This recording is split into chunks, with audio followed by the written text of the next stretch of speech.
Selamat siang, sugeng siang, dan selamat menikmati hari remedial bagi kalian yang remedi. Ya, saya kena remedial ya, tugas bahasa Indonesia. Oke, dan sini saya akan menerangkan materi mengenai cerpen. Apa itu cerpen? Tahu? Enggak? Oh, enggak. Cerpen itu cerita pendek. Kok cerita pendek? Ya ceritanya pendek. Cerita pendek itu cerita yang bisa dibaca dalam sekali dudukan. Kalau cerita pendek, bukunya tebal banget, melebihi 10.000 kata. Namanya bukan cerpen, tapi sudah termasuk novel. Novel itu kayak yang bisa kalian lihat di perpustakaan yang bukunya tebal-tebal. Entah itu novel Dylan, novel Milea, ataupun novel yang lainnya. Jadi cerpen ini ada beberapa komponen seperti cerita pada yang lainnya. Yang pertama yaitu orientasi atau pengenalan tokoh, yang isinya memperkenalkan tentang tokoh.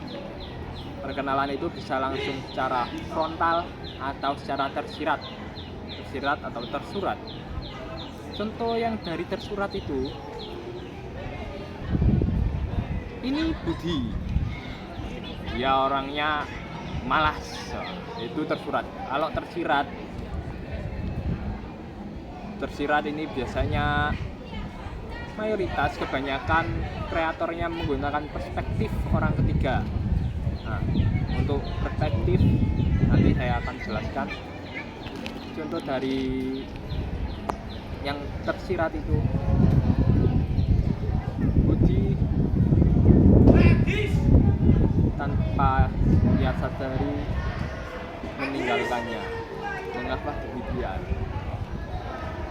Itu watak dari sang tokoh bisa dipertanyakan. Watak dari sang tokoh bisa dipertanyakan melalui pandangan dari sang pembaca maupun sang kreator atau penulis cerpen.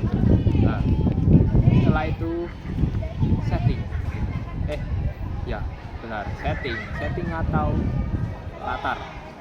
Setting atau latar itu gambaran besarnya itu ya latar belakang, background, di mana tempat itu kejadian, di mana cerita itu kejadian.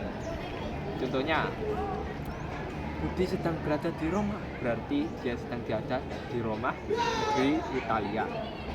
Lalu plot ini alur cerita, entah itu ceritanya itu maju atau mundur atau campur timelinenya. Timeline itu waktu cerita. Kalau ceritanya mundur berarti ceritanya itu mengenai latar belakang dari sang tokoh utama, atau memang itu dari masa lalu. Ya ceritanya belakang terus, nggak pernah maju-maju. Apaan ini? Belakang terus.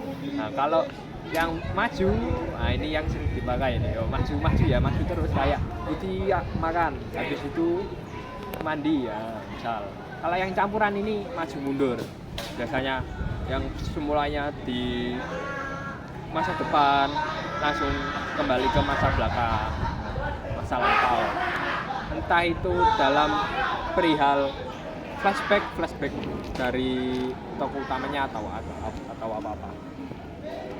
Oke, terus habis itu ada konflik, yaitu masalah. Semua cerita pastinya ada masalah. Jadi semua masalah atau peristiwa yang dialami oleh tokoh tersebut, lalu di masalah tersebut ada klimaks, yaitu puncak permasalahan. Nah, sampai di puncaknya itu tentulah akan nanti laut datang. Nah, tumbuhlah resolusi, bukan revolusi ya, resolusi. Resolusi itu jawaban dari permasalahan tersebut atau penyelesaian. Budi mengalami kebakaran. Apa resolusinya? Bomba datang. Itu contohnya. Lalu ya, perspektif atau sudut pandang pembuatan cerpen mempunyai sudut pandang. Yang pertama itu sudut pandang pertama. Sudut pandang pertama itu berarti sang kreator atau sang penulis cerpen menulis dirinya di cerita tersebut. Dia merupakan salah satu tokoh di cerita tersebut. Kalau orang ketiga, ya, perspektif orang ketiga, dia menjadi narator di tokoh tersebut. Dia bisa saja mengetahui segalanya atau hanya mengetahui sekilas. Dia bisa mengetahui isi hati dari tokoh-tokoh atau tidak mengetahui sama sekali, tapi hanya memperjelas apa yang ia lihat.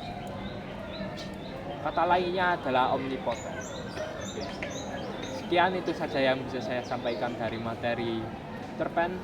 Terima kasih sudah mendengarkan. Semoga kalian senang dengan remedi kalian. Ya, saya juga senang. Sebenarnya tidak sih.